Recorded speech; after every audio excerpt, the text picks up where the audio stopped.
Hi, I'm Paige. Welcome back to my kitchen. You're watching the next episode of Doing It with Paigey.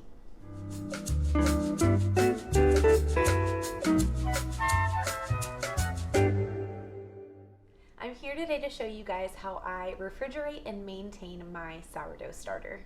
Refrigerating your sourdough starter is great for those of you with a busy schedule, for people who are planning a trip out of town, or if you are just plain tired of feeding it every day. Trust me, that is totally relatable. If you're here to learn how to make a sourdough starter, I will redirect you to my sourdough starter video right up here.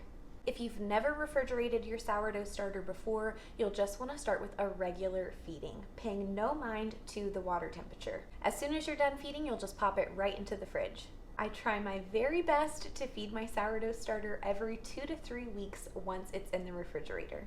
I have gone as long as a few months without feeding it, and my starter has never died, it's never grown mold, it's never gotten really gross. I've never had to completely throw it away and start all over again. So if you miss a feeding, don't worry about it. Just inspect the jar, inspect your starter, make sure that it looks and smells relatively healthy, and discard and feed from there. Now, my starter is right here. His name is Freddie Murphy, if you guys have never been introduced. He's been in the refrigerator for about a month now, and I really need to feed him. I don't plan on making bread with him anytime in the near future, so I'm just going to be giving him a regular feeding today and just putting him right back in the refrigerator. I will show y'all what he looks like. He has kind of a dull color with a gray-brown juice at the top. This is called hooch, and it is a form of alcohol that develops, indicating that my starter is hungry. Hooch is a totally normal part of the sourdough starter process. If you've ever gone a little bit too long without feeding your sourdough starter in the past, you've probably run across that thin alcohol layer at the top of your starter before. Now I'm going to be brave and give it a smell for you guys and just show you that it's not as bad as it looks. So the juice, like I mentioned, it's kind of like a gray, brown, just like really dull color. But the smell smells just like a hungry sourdough starter. It smells like sourdough bread. My husband says it smells like salt and vinegar chips. Just kind of like that alcohol-y smell. Smells like he's hungry.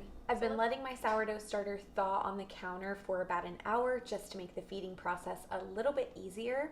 I'm going to start off by discarding half of the starter that is in the jar. If y'all have been watching for a while, you know that I usually discard my sourdough starter into a fold top bag and just tie it up and toss it in the trash. For his food today, I am using 50 grams of whole wheat flour, 50 grams of unbleached all-purpose flour, and 100 grams of water. And again, I am paying no mind to the temperature of the water because he's just going to be going right back into the fridge when we're done here. Mix thoroughly. The consistency will be doughy but hydrated. If yours seems a little bit too watery or a little bit too dry, just add a little bit more flour or water as needed. I'm going to pop a lid back onto my sourdough starter and just put him right back into the fridge. I'm going to continue giving him regular feedings like this every 2 to 3 weeks, or until I get ready to use my sourdough starter to bake with. Now, if you're getting ready to bake a loaf of sourdough bread and this is your first time taking the sourdough starter out of your refrigerator to use it, I usually like to wake mine up with a couple of feedings before I use it in my bread. I do that same method of setting my sourdough starter out on the counter and letting it rise to room temperature just to make this a little bit easier. Since you'll be back to storing your sourdough starter on the countertop to get ready to use pretty soon, you will want to pay attention to the temperature of the water. I usually like to aim between 80 and 90 degrees.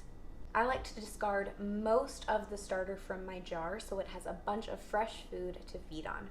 I usually aim to leave about 2 to 3 tablespoons of starter inside of my jar, and I'll give him the exact same feeding that I gave him before. So that was the 50 grams of the whole wheat flour, 50 grams of the unbleached all-purpose flour, and then 100 grams of water.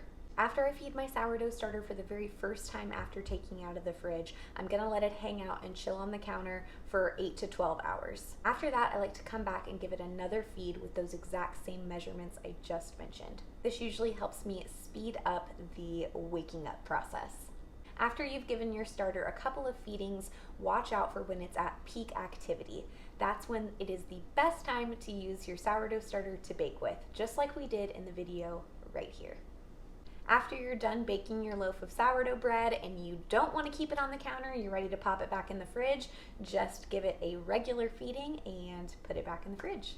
I hope I covered everything that pertains to refrigerating your sourdough starter in this video. If there's something I missed or if there's something you have a question about, please feel free to leave me a question in the comments. Be on the lookout for my next video. We are going to be making some form of sourdough bread. If you have any recommendations, again, they're always welcome. Leave them down below for me. If you like this video, be sure to give it a thumbs up, be sure to subscribe, and thanks again for watching. Doing It with Paigey. I'll see you guys next time.